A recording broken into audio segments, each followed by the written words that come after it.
This 3 days is a meeting of the IDG community and the Compassionate Systems community. These are two parallel undertakings in the world, have a lot of differences, but they have some really deep similarities.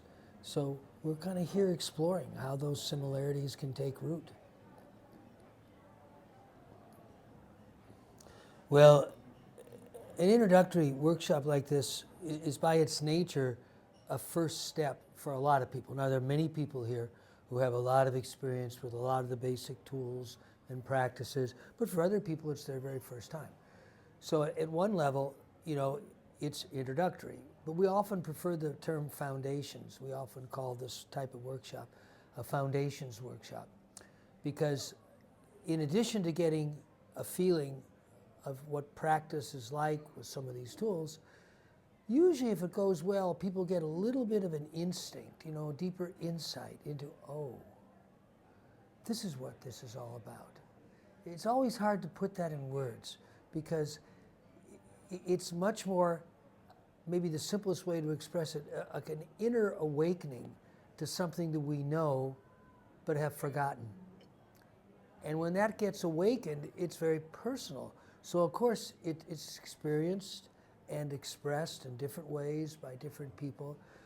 But you know, for me, having been involved in this sort of work for a long time, you know, the simplest way for me to summarize my experience is people awakening to what it means to be a human being at our best. Because very often we find ourselves in circumstances where we're kind of human beings at our worst, or very far from our best. But we know it. We know what that's like. We've all had enough experiences that all of a sudden we go, That's like a very typical term. You know, we're trying. We got to do this, we got to do, and then, So what do they say? Probably the last expression of a person in their present embodiment is always, So it's that deep relaxation in a way.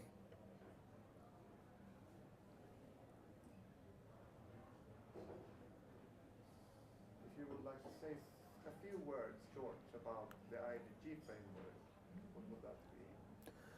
Well, at a personal level, one of the reasons I wanted to do this, and Gustav, I think, very much aligned in this, is that we like the IDG framework. I mean, I've, of course, known a lot of the people for many years who are involved.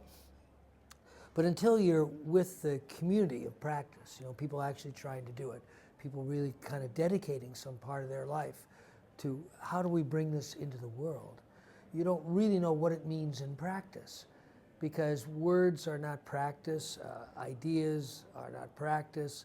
You know, they're kind of pointing in a direction, but then you have to move in that direction. You go, oh, this is what it feels like for people to actually start to do this work. So I think until you're here, it's very hard to have that feeling of what it's like. And, you know, so it's been a very powerful 3 days. I think I'll probably need several days just to kind of sit with it and let it kind of simmer in my system to make a little more sense. But right from the beginning, I was very encouraged by people's openness, readiness to practice. You know, we start off always with some grounding, silent, contemplative practice, and this group was very ready. And then I'm very encouraged by the fact that even after only 2 full days, people start to bring up some things that are not working, things that are difficult for them, things that maybe we didn't do very well, which of course is always true. You always do a lot of things poorly. But to feel safe enough that they can say that, and is always, to me, very encouraging. It's not pleasant. It's not something, you know, I look forward to. But I always feel, oh, this is good. You know, there's probably something for all of us to learn. So I think there's the beginning of some real mutual learning. Maybe it's a receipt that you're doing many things right. Maybe it's a receipt that people can have the courage to be so vulnerable. Yes. Maybe you have set a field here that Yeah. that encourage that. Yeah. And then you must be many things right then. Yeah, I do think that when people can really be honest, it's always an indication that they experience safety to some degree, and then that in turn is a reflection that there is a field that produces the experience of some safety. And then even, of course, when you get into that territory, which is so different than most normal meetings or conferences, or even a lot of workshops, which are very technical and focused on learning certain skills or tools, then people can even start to say, I don't feel safe. To feel safe enough to say, I don't feel safe is challenging, but that is the truth. You have to feel safe to say, I don't feel safe. So then that got expressed a little later, and then the person who expressed it was really like, kind of shaken. I'm not sure I can say this. But so these are all little things. There's no contract that we sign before we're born that assures us to a comfortable life. All we're guaranteed is we'll be alive. We'll be a human being. But what it means to be a human being is something that we only discover over time. And I think that the inner development goals, our work on compassionate systems, in some very fundamental sense, this is the commonality that I believe connects us, are nothing more or less than a concerted effort to create settings where people can start to learn what it means to be a human being. What does it mean to you to be a full human being? Well, it's very mysterious. It's full of paradoxes and contradictions. But part of that all starts since I believe that a lot of the challenges in the Western modern society is we're very disconnected from physical reality. We've become so good at controlling, manipulating, changing our physical reality that we're very disconnected. We see a forest as timber resources. We don't see it as a living phenomenon. We don't even know how to do that. But of course, to encounter the living world in its livingness, we have to also be encountering our own self. So when Gus looked at the inner development goals, he said, where's the somatic awareness? Well, it's not really there in any obvious way. So I think that for me, I'll just reflect on this in terms of my own practice, I started to realize 25, 30 years ago that I was really not very physically grounded compared to other people I could see were more physically grounded. So the journey of becoming a human for me starts with kind of really connecting more deeply with this embodied self. So my morning practice, which is usually about an hour and a half to 2 hours, I've now got a very simple way that it always starts. I'm up and I sit and I'm immediately tuning into all different areas of contractedness or tightness in the body. Even after I've had a long night's sleep. Sleep is in some sense not the answer. It's because, some sleeps are very restful. And my teacher in China, Master Nan, years ago said, your meditation is more important than your sleep. And it took me, about 25 years to discover that. Because I can literally watch different areas of contractedness in my body show up and gradually dissolve.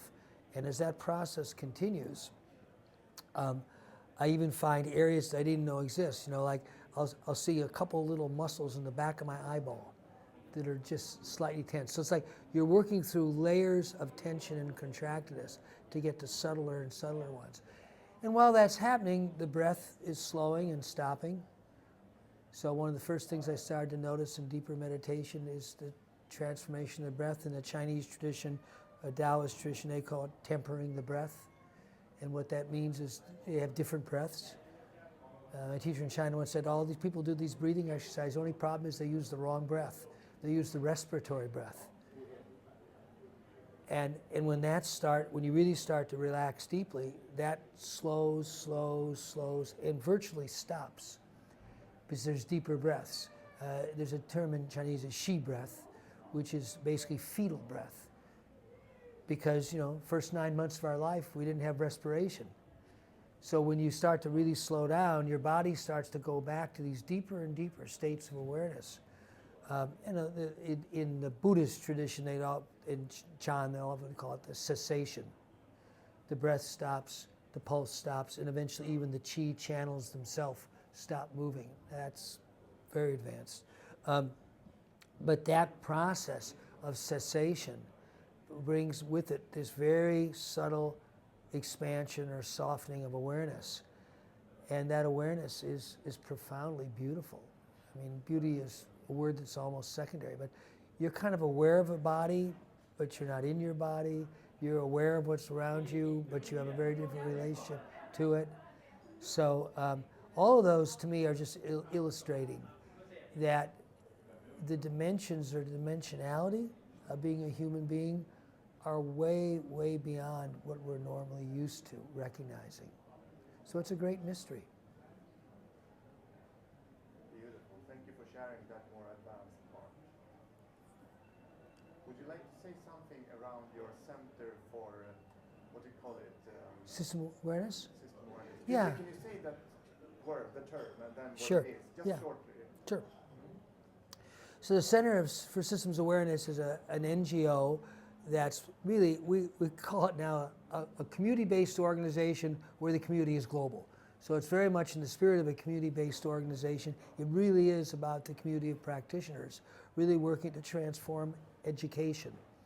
And I mean, I do like this for education because I don't mean fixing schools. Schools, as we know them today, are one institutional embodiment of our understanding of education. But the problem is our understanding of education, if it's not grounded in a continual inquiry into what it means to a human being, we're helping young children become less and less human, becoming more and more machine-like, just focusing on the head. We all know, test, test, test, test. How do I test in this, and how do I, one of our youngest sons once said, oh yeah, I have to fill my head so I can empty my head. And his whole notion of school was all his head. So that's the journey. And the Center for Systems Awareness is a global community that's organized around what we call hubs. The state of California is a hub, so some of these are very large. The province of British Columbia is a hub. There's a hub in Northern Europe. There's a whole hub in Southeast Asia and Australia. So different geographical locations where we can have a little bit of a sense of the diversity of human cultures, all struggling with this timeless question: how do we want to raise our children that really is coherent with the world we want to create? Because we know the world we have today is not very coherent.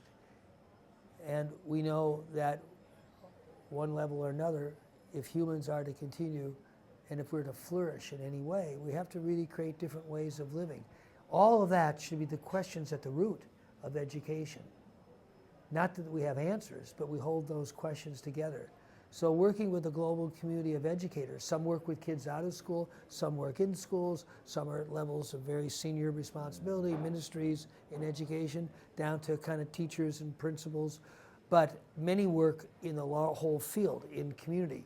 Gradually this work will start to overlap with a lot of people working in health and well-being, because that old African saying, it takes a village to raise a child. I always think that's true. Children, this real school of a child is the life of the child.